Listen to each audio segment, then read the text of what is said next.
दोनों हाथों को जोड़ेंगे।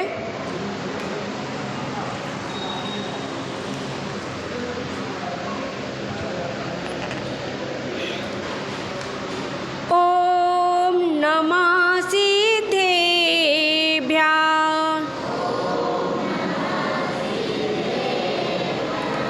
ओम नमः सिद्धेभ्यः।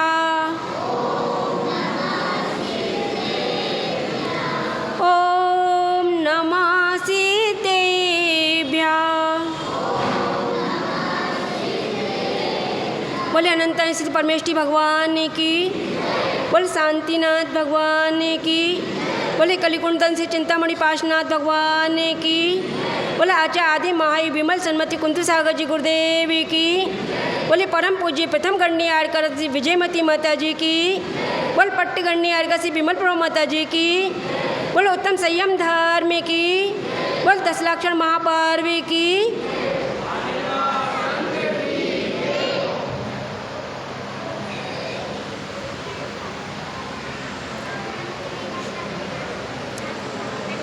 दस लाक्षर पर्व हमारे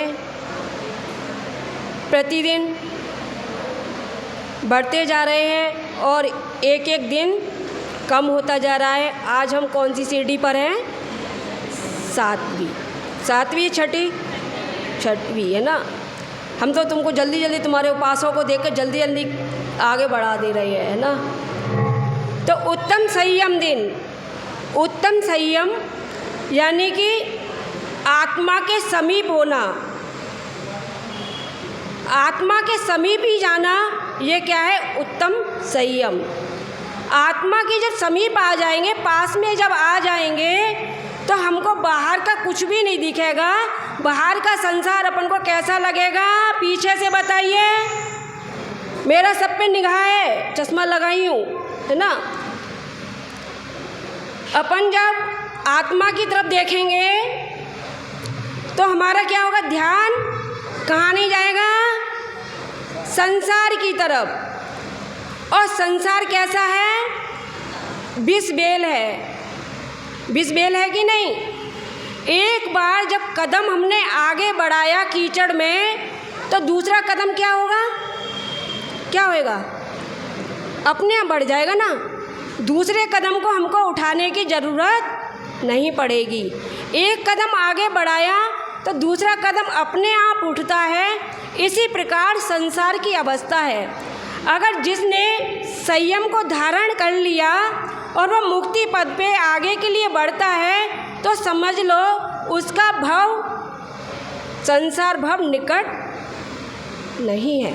यानी कि वह संसार से जल्दी मुक्ति को प्राप्त कर लेगा। जितनी उसके संयम के भाव होंगे और जितना कुएं में पानी मीठा होगा और जितना गहराई में होगा, उतना ही स्वादिष्ट होगा और उतना ही अपन नीचे से उस कुएं के पानी को भरेंगे तो उतना ही कैसा होगा?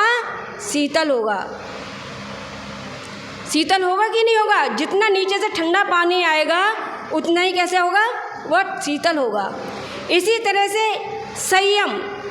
अब संयम कोई ऐसा नहीं है। अभी आप लोगों ने आलोचना पाठ में पढ़ा था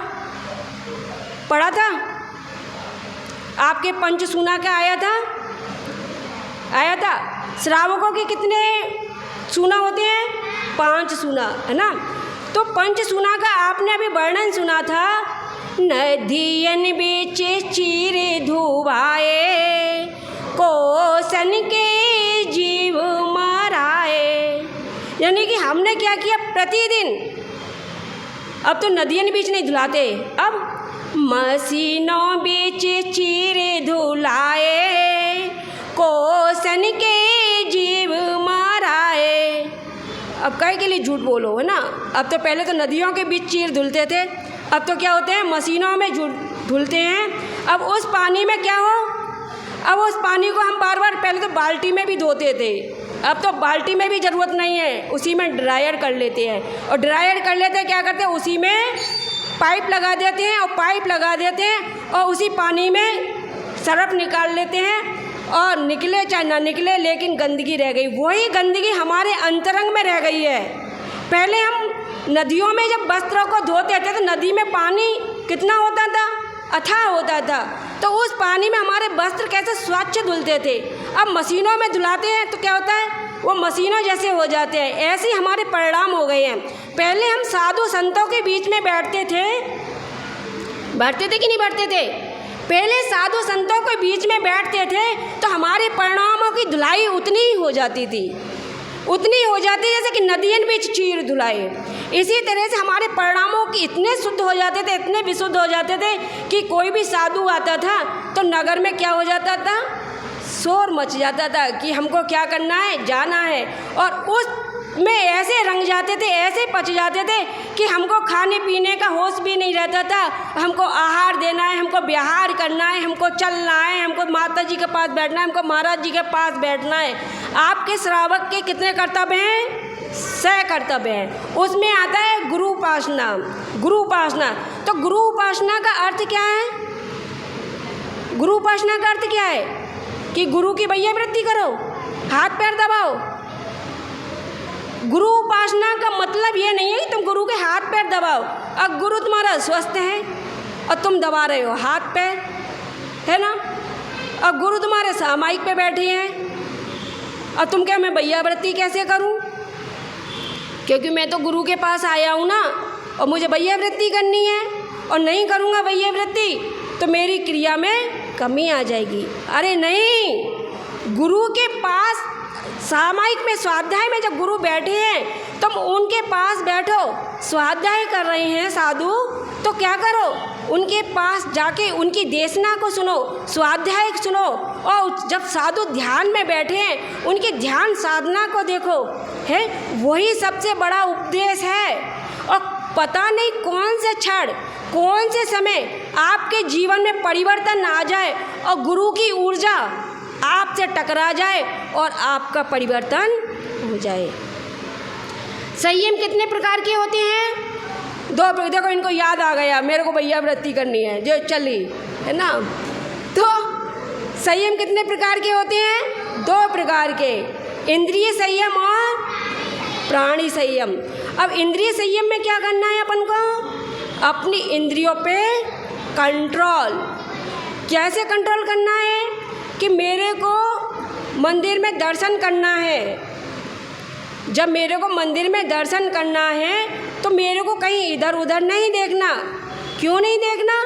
क्योंकि मैं जिनेंद्र भगवान के दर्शन करने के लिए आया हूँ। क्यों आया हूँ? जिनेंद्र भगवान के दर्शन करने के लिए आया हूँ। तो जिनेंद्र भगवान के दर्शन करें और दर्शन करते समय में ऐसा विचार बनाएं कि हे भगवान, कब हम अंतर में उतरे, कब हम आप जैसे बने।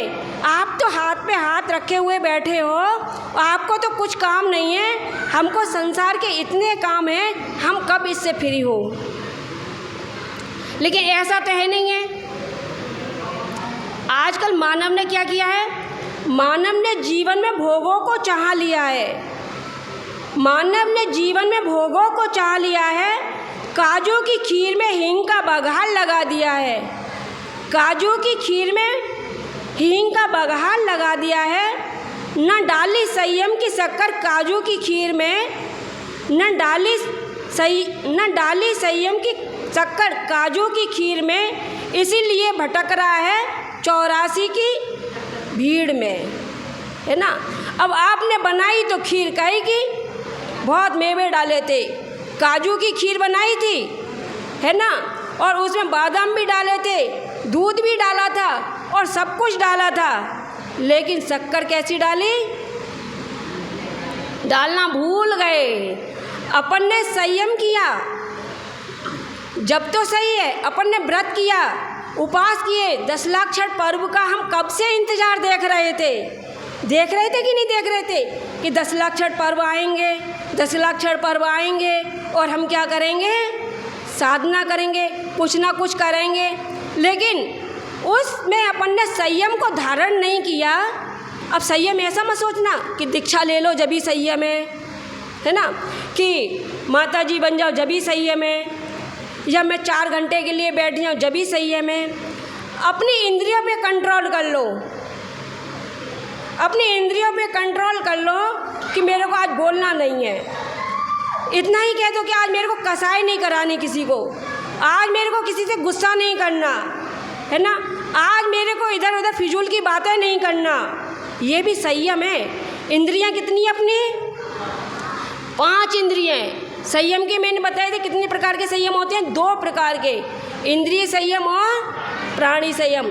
तो इंद्रियां 5 इंद्रियां हैं अपनी, रसना, स्पर्शन, रसना, घ्राण, चक्षु, कर्ण। इनको अपन में क्या करना है? बस में करना है। इनको जब हम बस में कर लेंगे तो क्या होगा? अपना इंद्रिय संयम प्रकट हो जाएगा। अब क्या है? जब संयम माने कंट्रोल, अगर हम गाड़ी में बैठे हैं और ड्राइवर कितना भी अच्छा हो, ड्राइवर कितना भी अच्छा हो और गाड़ी में ब्रेक ना हो तो क्या होएगा? गाड़ी का एक्सीडेंट होगा। चलाने वाले जानते हैं, है ना, हम तो बैठने वाले हैं बस, तो चलाने वाले तो जानते हैं कि गाड़ी में एक्सीडेंट होगा। हमने बहुत सा क्या किया? त्याग किया, उपवास किया, लेकिन कैसा किया? कैसा किया? अब 10 दिन पूरे हो जाएंगे, अब पता चला भैया कचौड़ी की दुकान पे कचौड़ी खाएंगे, पकौड़ी खाएंगे। हमारे यहाँ की बात है, यूपी की, सब्जी वाले बेचारे दुखी हो जाते थे। क्या कहते थे? जैनियों की व्रत आ गए, अब ये संयम के दिन आ गए इनके, ये तो फलों की दुकान भी बंद और सब्जी की दुकान भी बंद। तो हमारे 10 लाक्षण का जो मेला लगता है एटा में, तो वो घंटाघर पे ही लगता है। और जिस दिन मेला का रथ निकलने या न निकले, उससे पहले व्रत खुला और व्यक्ति वहाँ भीड़ लगी, तो बेचारे वो सब दुकानदार बड़े उत्सुक होते थे। व्रत खुल गए, लोग जैनियों के व्रत खुल गए, जैनियों के व्रत खुल गए। इतने खुश होते थे कि हमारी दुकान जो बंद थी वो कैसी हो गई? आज खुल गई, कर्फ्यू खुल गया आज तो हमारा, है ना, 10 दिन का जो कर्फ्यू लगा था। तो हमने क्या किया? हाथी नहाया तो खूब पानी में, हाथी नहाया तो खूब पानी में, लेकिन क्या किया उसने? धूल फिर डाल ली, तो नहाया धोया सब एक साथ। इसीलिए ये 10 लाक्षण पर्व साल में मैंने बताया था कितनी बार आते हैं? 3 बार आते हैं। वो क्यों आते हैं? 365 दिन होते हैं आपके, तो 365 दिन में आपको याद दिलाने आते हैं कि मैं अभी गया नहीं हूँ, मैं अभी गया नहीं हूँ। अपने अंदर में जो अनंतानुबंधी क्रोध, मान, माया कसाय बांध ली है, उस कसाय को क्या करो? 4 महीने के अंदर कम से कम, है ना, ज़्यादा ज़्यादा अनंतानुबंधी कितने? 6 महीने के अंदर क्या करना है उसको? हाँ, हटाना है। और 6 महीने से ज़्यादा हो गए तो आपका संसार, माता जी बता रही थी ना, अनंत संसार भटकोगे। तो ये यानी अपना 10 लाक्षण पर्व, अधिकांश सभी पर्व, अपना ये अष्टांग का पर्व, है ना, 16 का, ये सभी व्रत इसीलिए आते हैं आपको याद दिलाने। कहीं तुम अनंतानुबंधी की कसाई की गांठ में तो नहीं बैठे। अगर तुम उस गांठ में बैठे हो तो हम 4-4 महीने बाद फिर आ रहे हैं आपकी चेकिंग लेने, है ना, आपको टेस्ट करेंगे कि आप कितने अच्छे हो, है ना, कितने परिणामों की विशुद्धि बनाए हुए, और नहीं बनाए हुए तो क्या करेंगे कि मैं फिर आ गया, तो भैया आप जैनी हो तो आप अपने अंतरंग में फिर विशुद्धि लाओ और अपने परिणामों को शुद्ध करो।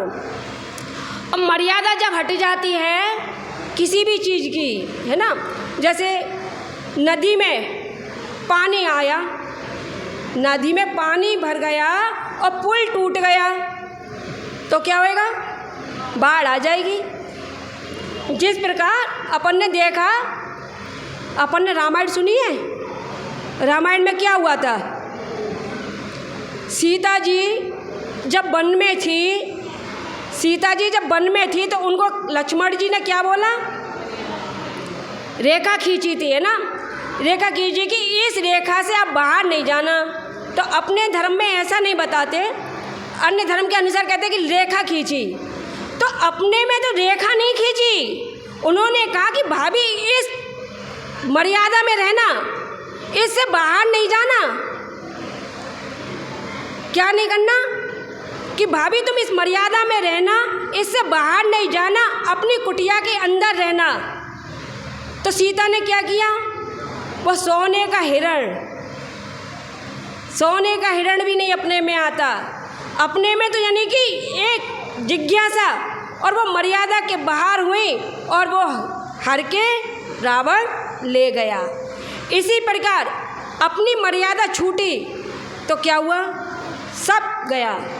ज़्यादा नहीं, इतनी सी मर्यादा कर लो। हमारे घर की माँ बहनें है ना, अपनी मर्यादा के हिसाब से अपने वस्त्रों को पहने, अपने श्रृंगार को रखें, अपने रूप को रखें, अपनी लोक लाज को रखें, पुरुष पुरुष के हिसाब से, महिला महिला के हिसाब से अपने संयम को रखेंगे तो आपका क्या होएगा, संयम धर्म की वृद्धि होगी, अपने संयम का पालन होगा, अपने सील की रक्षा होगी। ऐसा नहीं है कि अपना बहुत बड़ा काम करना है अपन को। संयम के लिए क्या करना है, अपन को अपने परिणामों की, मन की शुद्धि करना है ना। सीता जब वन में थी तो रावण हर के ले गए, और रावण भी अपनी मर्यादा में थे कि नहीं बताओ, थे ना।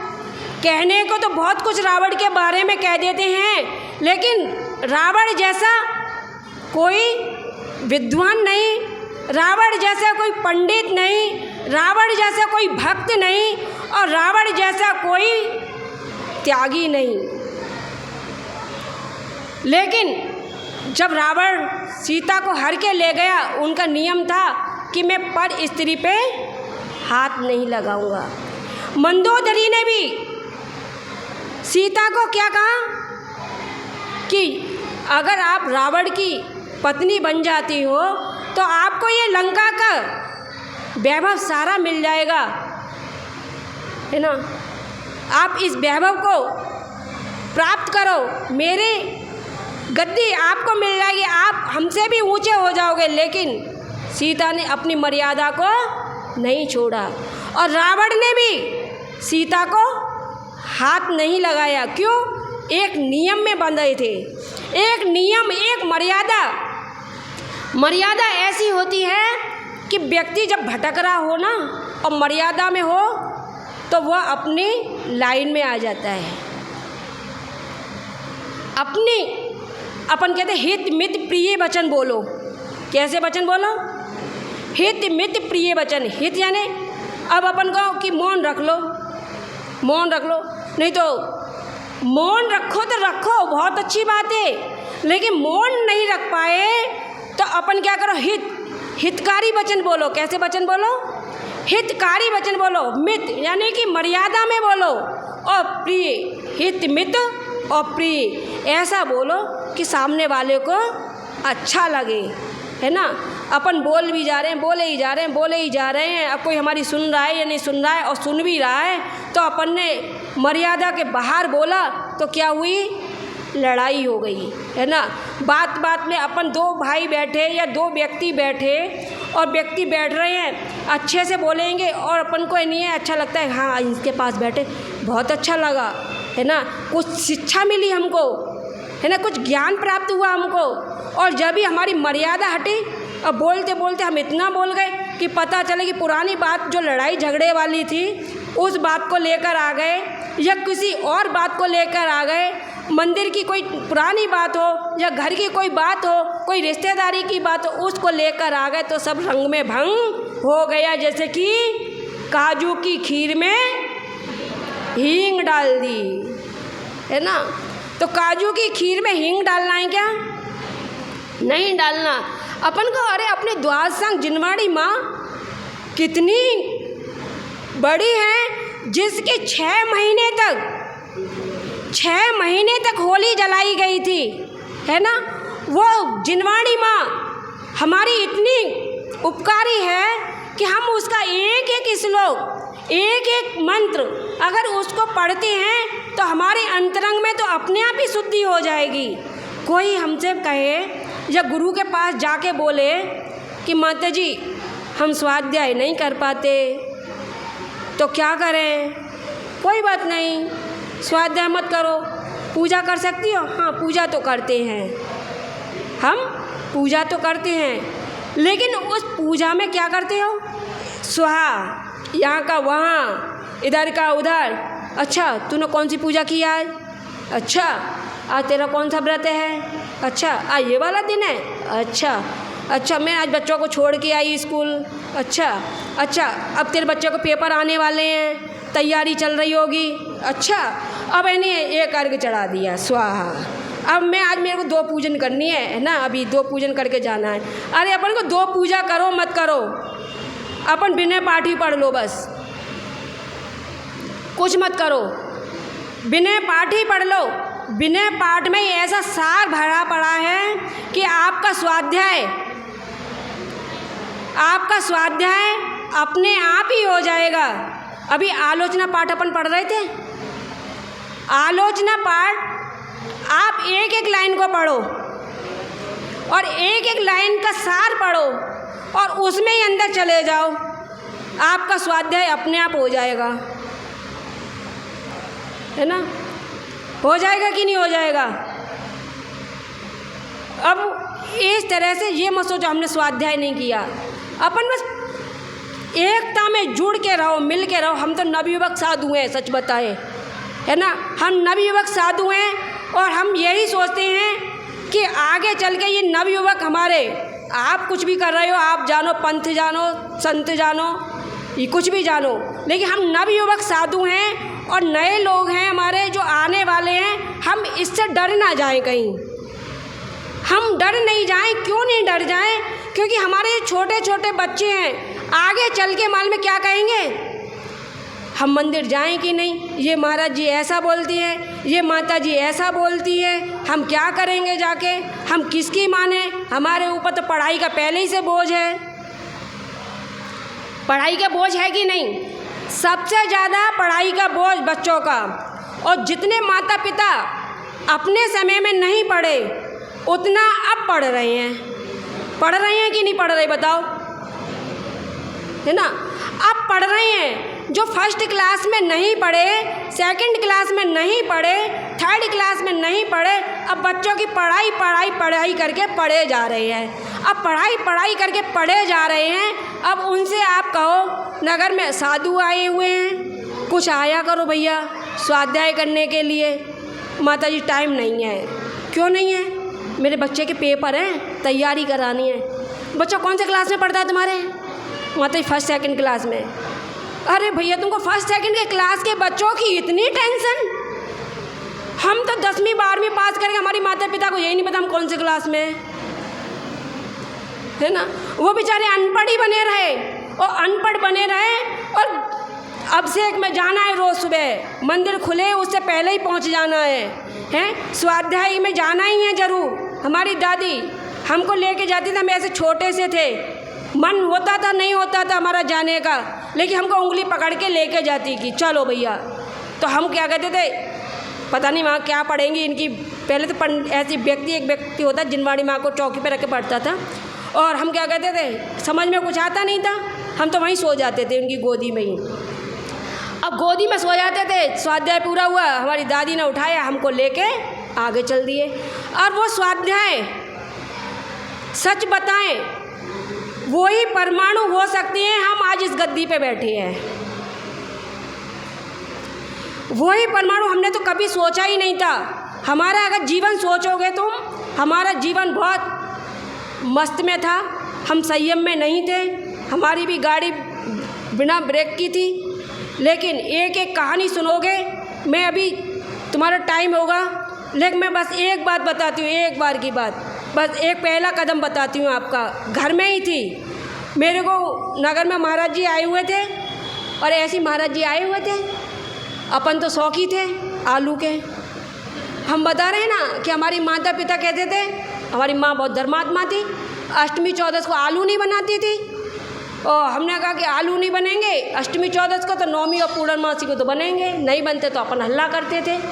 और उस दिन क्या हुआ, हमारे यहाँ आ गए थे महाराज जी का संग आ गया, और वो संग रुका 1-2 दिन के लिए रुका होगा। नगर में अच्छी पहले प्रभावना थी, साधु से जुड़ते भी थे व्यक्ति। अब जुड़ते थे तो क्या हुआ कि 10 दिन जुड़े महाराज जी, 15 दिन रुके, समाज के लोगों ने 1 महीना रोक लिया। महाराज जी ने, हमारी मम्मी कहती महाराज जी आ गए हैं, जाती भी नहीं है दर्शन करे, कम से कम दर्शन तो कर आया करो। हमने कहा हम क्या जाएंगे मंदिर करने, वहाँ जाओ तो पता किन की बेटी है, किन की पोती है, किन की लड़की है। तो मैंने कहा वहाँ तो औरतों की ये पंचायती होती है, हमको नहीं जाना मंदिर वगैरह। अचानक क्या हुआ, महाराज जी आए हुए थे, संगीत से वहाँ पूजन चल रही थी, पूजन चल रही थी और हम चले गए वहाँ। संगीत से पूजन हो रही थी, बच्चों को क्या चाहिए, इस संगीत में एक ऐसा नहीं है कि संगीत सब चीज़ अपनी जगह पे मर्यादा में सब अच्छा है, अगर अच्छा करो तो सब अच्छा है और गलत करो तो सब गलत है। तो हम चले गए वहाँ प्रवचन सुनने चले गए। अब वो नहीं देवशास्त्र गुरु की पूजन होती है, कभी भी किताब तो खोली नहीं थी मंदिर की, अब वो लाइन पड़ गई, देवशास्त्र गुरु को ध्याऊँ, देवशास्त्र गुरु को ध्याऊँ, संगीत में देवशास्त्र गुरु को ध्याऊँ। घर पे आते थे वही गुनगुनाते रहते थे। तो फिर हमने कहा कि आज हम प्रवचन में जाएंगे। अब प्रवचन में गए वहाँ तो महाराज जी ने बोला कि रात में नहीं पानी पीना खून पीने के बराबर है, ऐसा कुछ बोला उन्होंने। तो अब छोटे से थे हम, होएंगे 15-16 साल के। हमने कहा रात का पानी का त्याग, अब रात के पानी का त्याग कर दिया। हमारी मस्त जीवन माल में कहते हम रात को सोते थे ना तो अपने शौक के जैसे लिमका वगैरह अपने साथ में लेकर सोते थे। आलू हम पता हमारा बहुत मौज वाला जीवन था, बहुत मौज वाला जीवन था। तुम क्या सोचोगे, समझ, बहुत मस्त का जीवन था हमारा। हमने कहा कि रात का पानी का त्याग करके आ गए। अब रात का पानी का जून का समय था, हमारे घर में शादी थी, हमको लग रही थी प्यास। हमने कहा अरे 3 लोग को ना जुखाए मिटे, ना भूख कड़ा ना लहाए, ऐसे कर करके अपनी रात गुजार दी। अब कुछ दिन बाद क्या हुआ, हमको माता जी को आहार देना है। तो हमने कहा महाराज जी थोड़े दिन के लिए आप तो जाने वाले ही हैं, चले जाएंगे। तो अब माता जी से कुछ अच्छा परिचय हो गया ना, अच्छा लगता ना कि लाओ अब माता जी को आहार देंगे। हम माता जी से अच्छा मिलन हो गया कि हम एक दिन का आहार देंगे। तो माता जी कहते मैं तो आलू का त्याग कराऊंगी। मैंने कहा नहीं, आलू का त्याग मत कराना। सो कहते नहीं, आलू का त्याग कराएंगे हम, तो नहीं लेंगे। तो हमने कहा ठीक है, हम ज़्यादा नहीं है, तुम 1 महीने के लिए तो रुक रही हो, हम 7 दिन के लिए कर देंगे। सो माता जी हम 1 महीने के लिए रुक रहे हैं, तुम 1 महीने के लिए करो। तो हमने कहा कि ठीक है 1 महीने के लिए कर लेते हैं। तो हमने 1 महीने के लिए त्याग कर दिया। अब उस बीच में क्या हो, चातुर्मास हो गया। अब जिस दिन हमने आलू का त्याग किया, हमसे आलू छोड़े नहीं जाए। हमारी कहानी सुनो। तो हमने सोचा कि हमसे आलू छोड़े नहीं जाएंगे, हमने 1 महीने के लिए त्याग कर रहे हैं, चाट पकौड़ी आज ही खा लो। तो वो ठेले वाले आते हैं ना, अपने दरवाजे पे बुला लिया, खा पी के तृप्त हो गए। और तृप्त होने के बाद हमको 1 महीने का त्याग करना है। 1 महीने का त्याग किया हमने, और उसी बीच में हो गया चातुर्मास। अब चातुर्मास हो गया उस बीच में, अब चातुर्मास में क्या फिर दोबारा आहार नहीं देंगे? आहार दिया उसमें। तो माता जी कहते बस ज़्यादा नहीं, चातुर्मास तक के लिए कर दे। हमने कहा ठीक है चातुर्मास तक के लिए कर देते हैं चातुर्मास। अब इतने में क्या हुआ, हमारा भाई आए और भाई हमको बोले हम नहीं जयपुर जा रहे हैं। हमने कहा क्यों? कह रहे वो तपस्वी सम्राट सनमत सागर महाजी हैं ना, वो अपने एटा नगर के हैं, बहुत तपस्वी हैं। हमने कहा अच्छा, साधु के बारे में कुछ जानते ही नहीं थे अपन। तो हमने कहा हम भी चलते हैं। तो कहते तुम चलो वहाँ चलो, अपन एक बार दर्शन करके आते हैं। तो हमने कहा चलो ठीक है अपन चलते हैं। और वहाँ हम जाके पहुँच गए। अब वहाँ पहुँच गए, वहाँ पे हमारी परम पूज्य प्रथम गण्य आर्य विजयमती माता जी भी थे। और आचा महाराज का ये हमारे प्रवचन नहीं, हमारी व्यथा सुना रहे हैं हम अपनी, है ना। तो हम वहाँ बैठ गए और बैठने के बाद वहाँ प्रतिक्रमण होके चुका। तो हम आचा महाराज को तो पहचान नहीं पाए थे, क्योंकि आचा महाराज अपनी साधना बहुत करते थे। और जैसे प्रतिक्रमण होते माता जी वहीं बैठे हुए थे। हम बस माता जी को देखे जाए, माता जी को देखे जाए। हम क्या कहें, इतनी अंग्रेज भी फेल इनके आगे, तो कितना अच्छी माता जी है, मैं तो इनके पास ही रुक जाऊं। अंदर से अपने भाव चल रहे थे और इधर अपने भाई को बोल रही थी आचा सनमत सागर जी कौन से हैं। आचा सनमत सागर छोटी थी ना, 16 साल की उम्र थी। आचा सनमत सागर जी कौन से हैं। अब कभी झिझक भी नहीं थी, कुछ भी नहीं था। और बार बार मैं बोलूँ तो मेरे भाई ने मेरे को एक कौनी मारी और बोला तो बड़ी माता जी बोले आचा महाराज के दर्शन कर लो। तो हमने कहा यही आचा सनमत सागर जी हैं। हमने उनका दर्शन किया, क्योंकि आचार्य महाराज जी की तपस्या बहुत थी, तो महाराज जी बिल्कुल एकदम पतले दुबले, हमने कहा आचार्य होंगे अच्छे खासे, तो बैठ गए अपन तो हमने कहा यही आचार्य सन्मा सागर जी, जिसको हाँ यही आचार्य सन्मा सागर जी। हमने कहा अच्छा, हमने नमोस्तु किया। हम बड़ी माता जी को बोले, माता जी हमको नहीं है आहार देना है, तो हम तो वही समझ रहे हैं हमारे 4 महीने वाले में आलू वाला नियम है ना, तो आहार देना है। तो माता जी ने नहीं बेटा जे यानी आचार्य महाराज जी और यानी हम शुद्ध जल का त्याग कराते हैं, शुद्ध जल का त्याग, शुद्ध जल का त्याग हमने शुद्ध जल जानते भी नहीं थे क्या होता है, हमने गंदा पानी वगैरह होता है, हम तो कौन गंदा पानी पीता है, तो हमने कहा शुद्ध जल का ही त्याग है, ठीक हम कर देंगे। माता जी, माता जी बेटा शुद्ध जल का त्याग है ऐसा नहीं, अपन किसी का हाथ का भी नहीं ले सकते, अपन किसी के हाथ का नहीं पी भी नहीं सकते, हमने कहा माता जी हमको तो आहार देना है। सो माता जी कहती है नहीं बेटा शुद्ध जल का त्याग पहले बहुत कठिन होता था, कहते बाहर का पानी भी नहीं ले सकते, ऐसे लोगों का भी नहीं ले सकते, दवाई भी नहीं ले सकते।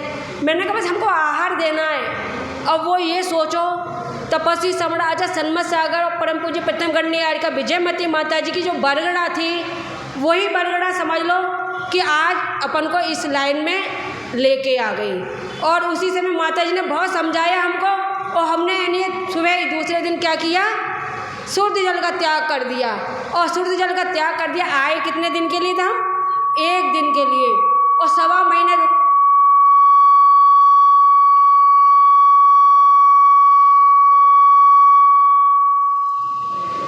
और हम रुके कितने दिन, 1.25 महीने रुके हम।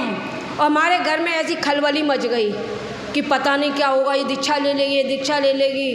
और हमारे घर से समाचार आ गया, और समाचार आ गया तो फिर हमको जाना पड़ा। और हमको उस समय हमने माता जी कहा माता जी कैसे जाए, हमारे पापा आने नहीं देंगे, क्योंकि हमको भी पापा से बहुत राग था और कभी छूटे ही नहीं थे। तो हमने कहा पापा आने नहीं देंगे। तो माता जी कही बेटा अभी जा। मैंने कहा हम आपको भी नहीं छोड़ पा रहे, घर को भी नहीं छोड़ पा रहे, हम क्या करें। तो माता जी कहती एक बार मिल के आ जा, चली जा। तो हमने कहा कि माता जी नहीं आ पाऊँगी मैं। तो माता जी कहते कुछ बात नहीं, ऐसा कर ये नियम लेके जा। माता जी ने उस समय मेरे को कोई त्याग दिया, दूध का नियम दिया कि जब वापस आएगी तब ले लेना। तब उसके बाद हम घर गए। तो वो घर गए, हमने जो बढ़ते कदम बढ़ाए, हमारा कभी भी पीछे मुड़ के देखना नहीं हुआ। और हम अपनी दीक्षा की भी कहानी सुनाएंगे आपको, तो वो भी अजब और गजब है ना। वो ऐसी विशेष है, दुनिया में जो दीक्षा लेने जा रहा है उसको पता होगी मेरी दीक्षा कहाँ होनी है। हमारी बिनौली भी निकल गई, सब कुछ हो गए, हमको यही नहीं मालूम हमारी दीक्षा कहाँ होनी है। ये भारत का पहला इतिहास होएगा, है ना। तो हम ये संयम की विशेषता, संयम की विशेषता, गुरुओं के आशीर्वाद और गुरुओं के प्रति श्रद्धा और गुरुओं के परमाणु ये ऐसे जागृत कर देते हैं कि कब जाने कौन सी समय में हमको ऊपर की तरफ ले जाए। आज हम जिस भी अवस्था में हैं और उस अवस्था में हम इतने खुश रहते हैं, कभी कभी हम अपने आप में मग्न रहते हैं। अच्छा लगता है, क्योंकि हमको कभी भी ऐसे नहीं लगता कि हमने कुछ गलत कर लिया, कुछ ऐसा कर लिया। उसी जब से व्रत लिया, नियम लिया, आलू का भी त्याग किया, पानी का भी त्याग किया, लौट के ये नहीं लगा कि ऐसा हुआ। तो इसलिए कभी भी अपन नहीं, कोई भी व्रती हो, कैसा भी हो, उसको कैसे परिणाम बनाओ, भैया आ तू कैसे भी तो आ, कैसे भी तो आ, मतलब जिन मंदिर में आ, कहाँ जिन मंदिर में आ, और पहले स्वाध्याय करेगा, संयम करेगा, अपने आप उसकी उन्नति अपने आप ही होती जाएगी। मैं सोच तो रही थी मैं नहीं सुगंध दशमी की कहानी के बारे में कुछ बताती, लेकिन अपना तो 9 ऐसे ही बज गया। तो आज का है ना, हाँ और थोड़ा और ये बंद कर दो। बोले उत्तम संयम धर्म की